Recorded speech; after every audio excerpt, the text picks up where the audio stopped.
तो hello, I welcome you all. जैसे we started this series, तो इस सीरीज में we are going to cover all the chapters of the paper one पहले। ठीक है, then I will do the paper to.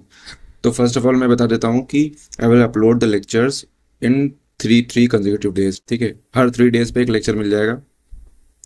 इसमें हमारी आंसर राइटिंग भी रहेगी, कंटेंट भी रहेगा, नोट्स भी रहेंगे। ठीक है। एंड बेसिक जो एजेंडा है इन वीडियोस का वो ये नहीं कि कंटेंट बिल्डअप, क्योंकि कंटेंट बिल्डअप विद टाइम होता है, विद नोट्स होता है। कंटेंट वैसे भी आपको नोट्स में मिल जाएगा, I will explain you that. लेकिन फिर भी the basic agenda of this video, this lectures are to made the basic concept clear of the chapters. ठीक है। बाकी कंटेंट को जब हम इनरिच करेंगे आंसर राइटिंग के टाइम, वो उस टाइम कंटेंट बिल्डअप हो जाएगा। ठीक है। फर्स्ट ऑफ ऑल हमें क्या करना है, बेसिकली कंसेप्ट्स को अंडरस्टैंड करना है ताकि हमें चीज़ें ज़्यादा समझ में आए। ठीक है। तो लेट्स स्टार्ट।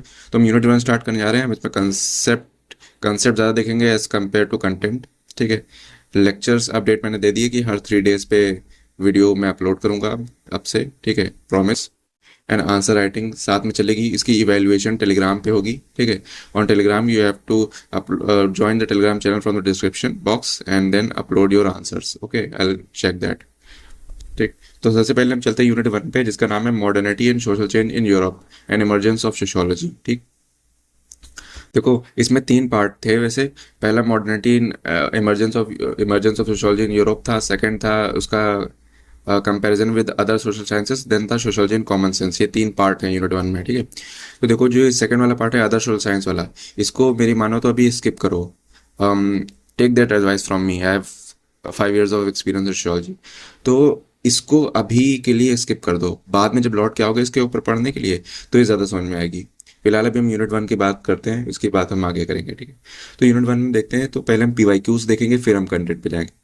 तो पीवाईक्यूज किस बारे में बात करें? What aspects of enlightenment do you think pave the way for the emergence of sociology. ठीक है। इनलाइटमेंट को हमें बताना है कि इनलाइटमेंट के कौन से ऐसे एस्पेक्ट थे जिन्होंने सोशियोलॉजी को जन्म दिया। ठीक है।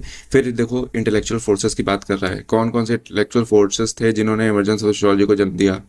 फिर हिस्टोरिकल एंटीसीडेंट्स, ऐसी कौन कौन सी घटनाएं हुई थी जिन्होंने सोशियोलॉजी को जन्म दिया। ठीक है। तो ये कुछ ऑब्जर्व हो रहा है, एवरीथिंग इज रिवॉल्विंग अराउंड कि कौन सी सिचुएशंस रही थी जिसकी वजह से मॉडर्निटी आई, चेंज आया, उसकी वजह से सोशियोलॉजी इमर्ज होकर के आई। ठीक है। तो इसको हम एक डायग्राम के अंदर समझते हैं। फर्स्ट ऑफ ऑल मैं बेसिक अंडरस्टैंडिंग दे दूं वहाँ के यूरोप की, उस टाइम पे क्या थी, तभी चीज़ें समझ में आएंगी। तो देखो क्या होता।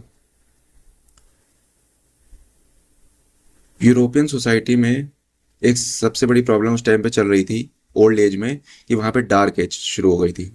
डार्क एज मतलब जहाँ पे जो चर्च था वो लोगों को कंट्रोल करता था। Church was more powerful. Even the king have to comply with the church. ठीक है। तो चर्च ही अथॉरिटी देता था किंग को। चर्च के पास लैंड थी। तो जब ऐसी ओल्ड सोसाइटी हो जाती है, मॉडर्न नहीं होती है, तो क्या होता है ट्रेडिशनल सोसाइटी में, वहाँ पे चर्च का कंट्रोल बढ़ता है। ठीक है। लोग जो अंधविश्वास होता है, उसको इंग्लिश में वर्ड सुपरस्टिशन, सुपरस्टिशियस ज़्यादा हो जाते हैं। ठीक है। विच क्राफ्ट प्रैक्टिस होने लगता है। विच क्राफ्ट, विच क्राफ्ट मतलब जो जला देते हैं विच को। और there were so many bad things happening in the society, women, non women और अनवुमेन, है ना, ये सब चीज़ें। तो जब ऐसी डार्क एज थी, हाँ, और सबसे बड़ी बात जो मैं पढ़नी है बस, न्यू आइडियाज़ को चेरिश नहीं कर रहे थे। New ideas were not cherished. ठीक है। अगर कोई नई, जैसे फॉर एग्जांपल गैलीलियो वगैरह, जो इन लोगों ने बात करी थी कि प्लैनेट्स और जो अर्थ है वो रिवॉल्व करती है। ठीक है, अराउंड द सन। ठीक है। और लेकिन गैलीलियो ने कहा कि नहीं, ऐसा है, मतलब अर्थ रिवॉल्व करती है। पहले लोग बिलीव करते थे कि जो अर्थ है वो सेंटर है यूनिवर्स का, है ना। चर्च बिलीव करता था, और जो इनकी बात को नहीं मानता था उसको दे जस्ट यू नो चढ़ा देते थे फांसी पे, डेथ सेंटेंस दे देते थे। ठीक है। तो न्यू आइडियाज चेरिश नहीं होते थे। तो ये एक डार्क एज थी। ठीक। उसके बाद धीरे धीरे क्या हुआ, अब अगर डार्क एज थी तो फिर यहाँ पे क्या होना स्टार्ट होगा, लेट मी रैप दिस। ठीक है। तो हमें बेसिक अंडरस्टैंडिंग लेनी है कि उस टाइम पे एज कैसी थी। ठीक है। डार्क एज के बाद क्या हुआ, डार्क एज में अब बार बार फिलोसफर्स आ रहे हैं। भले उनको डेथ सेंटेंस दिया जा रहा है, लेकिन एक आइडिया तो वो इग्नाइट करके चले जाते हैं ना। तो कुछ देखो, कुछ पॉलिटिकल थिंकर्स आएंगे। पॉलिटिकल, ये मेरे फैन को क्या होगा, कुछ पॉलिटिकल थिंकर्स आएंगे, है ना। कुछ तुम्हारे मतलब जो इंटेलेक्चुअल्स होंगे, पॉलिटिकल होंगे, है ना, कुछ तुम्हारे जो है साइंटिफिक बातें करेंगे, और हाँ, साइंटिफिक डिस्कवरीज होना स्टार्ट हो जाएंगी, है ना, ये सब चीज़ें स्टार्ट हो जाएंगी। तो जब इस तरह से चीज़ें होंगी, मशीन्स बनेंगी, है ना, नई मशीन, जैसे स्पिनिंग जेनी बना था, है ना। हाँ, और एक चीज़ और, प्रिंटिंग प्रेस बन जाएगी, प्रिंटिंग प्रेस। तो इससे क्या होगा, लोगों के जो आइडियाज़ होंगे वो ज़्यादा सर्कुलेट होंगे। तो इस वजह से क्या, लोगों में धीरे धीरे मॉडर्निटी स्टार्ट हो जाएगी पनपना, है ना, लोगों में मॉडर्निटी आना स्टार्ट हो जाएगी। और जब ऐसे मॉडर्निटी आएगी तो हम एनलाइटमेंट की तरफ चलेंगे, जहाँ पे लोग जो है थोड़ा थोड़ा सोचना स्टार्ट कर चुके हैं, है ना। तो इस तरीके से क्या होगा, सोसाइटी में केओस होगा, क्योंकि तुम खुद सोचो, बहुत इंपॉर्टेंट चीज़ बता रहा हूँ, इसी इसी के बेस पे आंसर लिखना है। फर्स्ट क्या थी कि ट्रेडिशनल सोसाइटी थी, है ना, ट्रेडिशनल, ठीक। जब हम ट्रेडिशन से मॉडर्न की तरफ गए, मॉडर्न की तरफ गए, तो सोचो मॉडर्न में क्या क्या प्रॉब्लम आने लगी होंगी। मॉडर्न में प्रॉब्लम आई होंगी, मॉडर्न, अब चलो सोचना कैसे वो मैं दिखाता हूँ। फॉर एग्जाम्पल हम सोचते हैं फैमिली के लेवल पे, इंडिविजुअल के लेवल पे, और किस लेवल पे सोच सकते हैं, सोसाइटी या इकोनॉमी के पर्सपेक्टिव से, एक इकोनॉमी के पर्सपेक्टिव से सोच लेते हैं, ठीक। तो देखो क्या क्या चेंजेस, फैमिली के लेवल से क्या चीज़ें आने लगी होंगी। फैमिली में देखो, यहाँ पे जॉइंट फैमिली ना होकर के न्यूक्लियर फैमिली बनने लगी, न्यूक्लियर बनने लगी, है ना। और लोग जो है माइग्रेट करने लगे, किसकी तरफ, कहाँ माइग्रेट करने लगे, शहर की तरफ, है ना, सिटीज़ में माइग्रेट करने लगे। अब सिटी में कंजेस्टेड एरिया हो जाएगा, लोग ठीक से रह नहीं पाएंगे, तो इंडिविजुअल को प्रॉब्लम आएगी, इंडिविजुअल एलिनेटेड फील करेगा, ये सब सोशियोलॉजी के वर्ड हैं, ठीक है। एलिनेटेड फील करेगा, एलिनेटेड फील करने का मतलब क्या है, वो अकेले अकेले महसूस करेगा, कुछ सिटी में उसको कोई जानता नहीं है, फैमिली उसकी न्यूक्लियर हो चुकी है, ठीक है। और या तो उसने माइग्रेट किया है शहर से, ठीक है। और इकोनॉमी में भी हमें पता है कि जब मॉडर्न सोसाइटी होती है तो मैन और वुमेन दोनों वर्क करते हैं, है ना। तो इस तरह की जब प्रॉब्लम्स आएंगी, इसकी वजह से प्रॉब्लम, मॉडर्निटी की वजह से प्रॉब्लम आने लगी। देखो खुद सोचो, डार्क एज थी, डार्क एज के बाद इनलाइटमेंट आई, इनलाइटमेंट मतलब न्यू थॉट्स आने लगे, इनलाइटमेंट आई, ट्रेडिशनल से मॉडर्न सोसाइटी हो गई। अब मॉडर्न सोसाइटी हो गई तो कुछ प्रॉब्लम्स इमर्ज होने लगी। तो जब मॉडर्न सोसाइटी हो गई और कुछ प्रॉब्लम्स इमर्ज होने लगी, तो उसका रिजल्ट में क्या हुआ, रिजल्ट में अब लोगों के अंदर आने का केओस, केओस। भाई यहाँ पे क्या हो रहा है? भाई यहाँ पे क्या हो रहा भाई? ये कहाँ फंस गया भाई मैं? भाई ये क्या हो? ये सब क्या हो रहा है ना। तो जब केओस आने लगा, लोग समझ नहीं पाए कि ये क्या हो रहा है, तो उसके बाद क्या स्टार्ट हुआ, लोगों ने सोचा, जो साइंटिस्ट ने सोचा कि एक ऐसा बॉडी ऑफ नॉलेज होना चाहिए, BOK, जो इस बात को प्रिडिक्ट कर पाए कि सोसाइटी में जो ये चेंजेस आ रहे हैं वो कैसे आ रहे हैं, क्यों आ रहे हैं, और इनको प्रिडिक्ट कैसे कर सकते हैं, है ना। They wanted to predict all the changes, और या फिर उसके सोल्यूशन निकालने की कोशिश करना, ठीक है। तो एक बॉडी ऑफ नॉलेज इमर्ज होकर के आई, जिसका नाम था सोशियोलॉजी। देखो ये जितना मैंने डिस्कस किया है, I have answered this question completely. अभी मैं कंटेंट पे भी आऊँगा, लेकिन फिलहाल इतना देख लो, मैं PDF भी प्रोवाइड करूँगा। This, how the aspects of enlightenment do you think paved the emergence of sociology? Elaborate. है, हाउ इंटेलेक्चुअल फोर्सेस। अब देखो, इसमें हमें चाहिए होगा content, content in the sense कि इंटेलेक्चुअल फोर्सेस होती, लेकिन कौन कौन सी थी। कई सारे थिंकर्स आएंगे, रूसो, मॉन्ट मॉन्टेस्क्यू, मॉन्टेस्क्यू, है ना। और कई सारे थिंकर्स हैं, मॉन्टेस्क्यू, हाँ, डांट, एक एक थिंकर हमारे डांटे, डिवाइन कॉमेडी बुक उन्होंने लिखी थी। तो ये सब जो कंटेंट है ये भी प्रोवाइड कर दूंगा।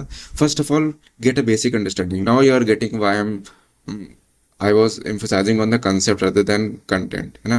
पहले में कंसेप्ट तो पता हो, ये चीज़ तो हम बाद में रट लेंगे। और हाँ, कंटेंट में नहीं पता है तो इसी चीज़ को लिखो, बट लिखो, just do answer writing from the day one, ठीक है। तो अब देखो, जितना मैंने समझाया वो थोड़ा और डीप में यहाँ पे इस डायग्राम में है। ये डायग्राम भले समझ ना आ रहा हो, let me make it more clear to you, ठीक। वेट, ठीक। तो देखो, पहले डार्क एज थी, फिर मॉडर्निटी आने लगी, किस वजह से, देखो मॉडर्निटी में सोशल चेंजेस आने लगे, कैसे, राइज ऑफ इंडस्ट्रियल सोसाइटी हुआ, ठीक है। मिडिल क्लास जन्म लेने लगा, क्योंकि देखो कुछ पैसा हो गया, तो कुछ लोग के पास कुछ लोग बहुत रिच नहीं थे, ना बहुत पुअर थे, बट मिडिल क्लास एक जन्म हुई। सेकुलरिज्म जैसे कॉन्सेप्ट, अर्बनाइजेशन जैसे कॉन्सेप्ट आने लगे। इकोनॉमिक चेंजेस का क्या है? Industrial revolution, market force, capitalism, ये सब चीज़ें आने लगी है ना। पॉलिटिकल चेंज क्या आया? French revolution. उस टाइम पे फ्रेंच रेवोल्यूशन भी हुआ था, तो डेमोक्रेसी, लिबर्टी जैसी और फ्रेटर्निटी जैसी चीज़ें जो है एग्जिस्ट होकर के आई है ना। फिर वेट फिर सोशल चेंज और भी लिखा है। New face of poverty, nuclear family पे मैंने बताई। Economic change, new crimes, poor leaving conditions. अब देखो शहर में शिफ्ट कर रहे हैं तो वहाँ पे क्या होगा? कंजेस्टेड एरिया होगा, पुअर लिविंग होगी, न्यू क्राइम्स इमर्ज होना स्टार्ट हो जाएंगे, ठीक है, petty crimes. Political changes, chaos and uncertainty, ठीक है, ये लिखा हुआ है। तो अब इंटेलेक्चुअल कंटेक्स्ट हुआ। साइंटिफिक कंटेक्स्ट में हमने बता दिया, यहाँ पे कंटेंट नहीं लिखा, लेकिन मैं बता देता हूँ कि स्पेनिंग जेनी आई थी, प्रिंटिंग प्रेस आई थी, है ना, और गैलीलियो वगैरह साइंटिस्ट ने अपने डिस्कवरी दी थी, है ना। तो ये सब चीज़ें आना स्टार्ट हो गई थी। रेडियो वगैरह का भी डिस्कवरी हुई थी। तो इसकी वजह से क्या हुआ? इमर्जेंस सोशियोलॉजी हुआ। Now you are getting the thing. अब 10 मिनट्स की वीडियो हो गई है, अब मैं एक बार नोट्स दिखा देता हूँ। ये रहे, don't worry, I will provide you this note. ठीक, तो हम पहले पढ़ते हैं चैप्टर 1 का ये सोशियोलॉजी डिसिप्लिन। अब देखो मैं नोट पढ़ाऊंगा, आप समझ में आएगा। ठीक, तो ये हम पढ़ रहे हैं, ठीक है, ये टॉपिक सिलेबस। तो modernity social change in Europe, we just go and read this. और साथ में एसेंशियल सोशियोलॉजी का चैप्टर नंबर 1 भी एक बार पढ़ लेना अच्छे से, ठीक है, अब ज़्यादा समझ में आएगा। The roots and ideas of the early sociology, ground social conditions prevailed in Europe, the emergence of scientific discipline trace. देख रहे हो, कोई बात इनलाइटमेंट की बात कर रहा है। Change on society level because of various reason, rise of modernity, problem reaction to associated with it, search of solutions, rise of solution of body of knowledge. अब देखो इसके नोट्स तो मैं रनिंग नोट्स बनाने हैं अभी। First of all make running notes of all the paper 1, पूरा paper 1 का रनिंग नोट्स, बाद में उसको इनरिच करते रहना कंटेंट से, ठीक। फिर देखो चेंज ऑफ सोसाइटी लेवल पे क्या चेंजेस हो रहे थे, यहाँ पे लिखा हुआ है। राइज ऑफ मॉडर्न सोसाइटी, कैसे राइज ऑफ मॉडर्न सोसाइटी हुआ, किस हिसाब से, सेकुलरिज्म की भावनाएं, देखो कई सारे नई आइडिया, रैशनैलिटी, साइंटिफिक थिंकिंग, ठीक है, रीजन, ठीक है, dominant role of religion in the society पहले था, उसके बाद वो कम होने लगा, तो देख रहे हो, रिलीजियस अथॉरिटी वेंड, ये सब बातें लिखी हैं। Problem associated, reaction to associated with it, है ना, क्या क्या प्रॉब्लम थी। फिर सर्च फॉर सोल्यूशन होने लगा, फिर सोशियोलॉजी इमेज होकर के आई। अब यहाँ पे देखो कंटेंट यहाँ पे है फॉर यू। कार्ल मार्क्स ने इस पर क्या कहा है, डर्कहाइम ने इस पर क्या कहा है, ठीक है। अब देखो मैं इस पे इसलिए नहीं एम्फेसाइज करता हूँ बहुत ज़्यादा कंटेंट पे अभी के लिए, जो इनिशियल स्टेज में, जो लेटर स्टेज में वो कर सकते हैं, कि अगर हम ज़्यादा टेक्निकल टीम देखें, देखो कार्ल मार्क्स और इमैनुएल डर्कहाइम ये यूनिट 4 का पार्ट है, यूनिट 4 का।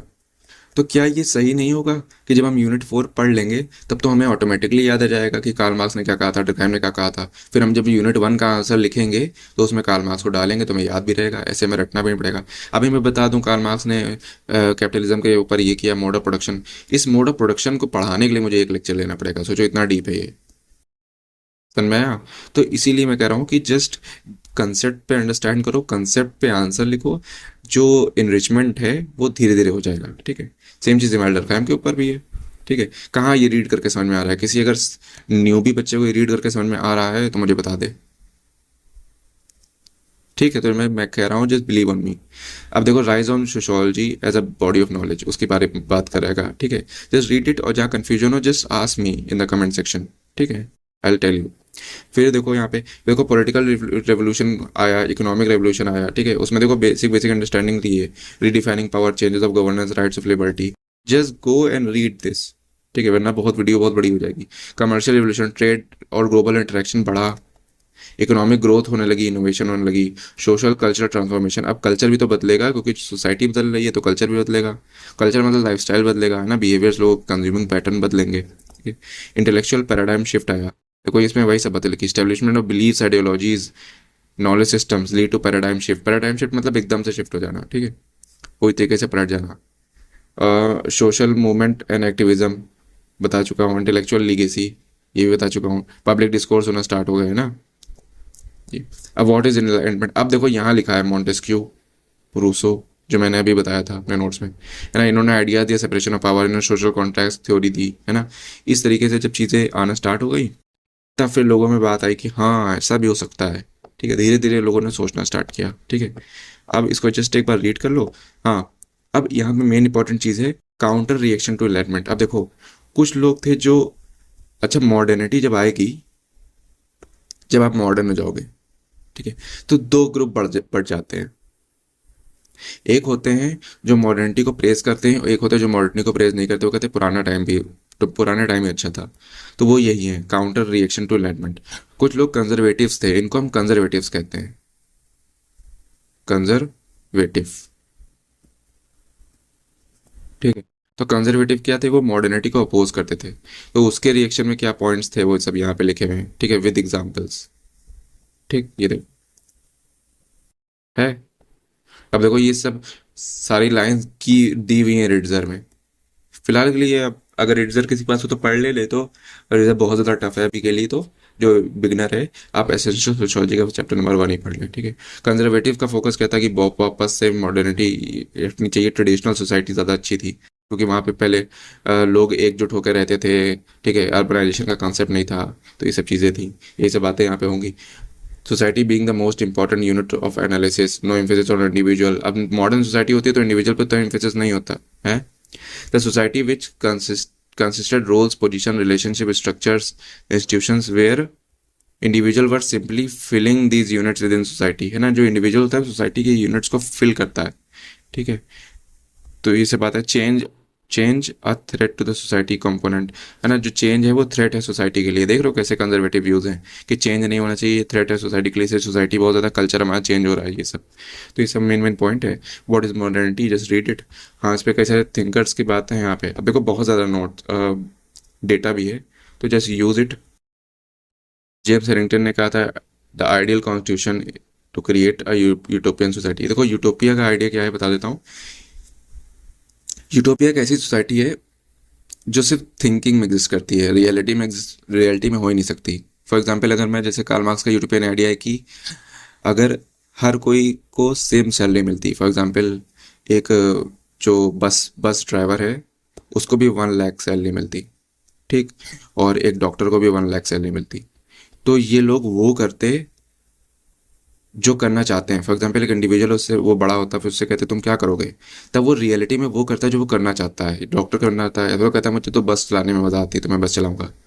अभी प्रोफेशन में डिफरेंस इसलिए क्योंकि सैलरीज में डिफरेंस है, तो मैं ज़्यादा सैलरी वाले प्रोफेशन की तरफ भागूंगा, उन प्रोफेशन की तरफ नहीं जो मुझे चलाने में मजा, जो मुझे करने में मज़ा आती है, ठीक है। अब ये सोसाइटी एक यूटोपियन सोसाइटी है, क्योंकि ये सोसाइटी एग्जिस्ट नहीं कर सकती, है ना। तो ये एग्जाम्पल है यूटोपिया का। तो ये सब बातें हैं, तो just go and read it. मैं पेपर 1 के नोट्स सेंड कर दूंगा, ठीक है। Just read it thoroughly, okay, and match it with sociology का चैप्टर नंबर 1, ठीक है। तुम्हें मैक्सिमम चीज़ें इसमें मिल जाएंगी, चाहे वो कंटेंट हो चाहे जो कुछ हो, ठीक। Okay then, hope you are watching this till now, and if you are then comment down below and subscribe this channel, okay। I'll bring more videos of this, ठीक। अब आंसर राइटिंग की बात कर लेते हैं। आंसर राइटिंग, वेट, हाँ, मुझे आप लोग टू आंसर्स फर्स्ट ये, सेकंड ये, जस्ट लिख के दिखाओ। इंटेलेक्चुअल फोर्सेस की बात है तो ज़्यादा नहीं, कंटेंट हमें ज़्यादा नहीं चाहिए। देखो इंटेलेक्चुअल फोर्सेस में मैं सिर्फ जैसे मैंने कंसेप्ट बताया सिर्फ उसी को लिखो, अपने वर्ड्स में लिखो, बस लिखो, जस्ट राइट इट डाउन, ठीक है। कम से कम पेन तो चलेगा। और जो लोग बिगनर नहीं है वो अच्छा आंसर मतलब ऐसे प्रेजेंट कर सकते हैं। देखिए there are not good answers, ठीक है। Just have to just write it, start, ठीक है। कभी ना कभी डे 1 तो आता ही है ना, why not today when I am analysing those answers, ठीक है। And I will check those answers thoroughly and give you a feedback, okay। So thank you for being here.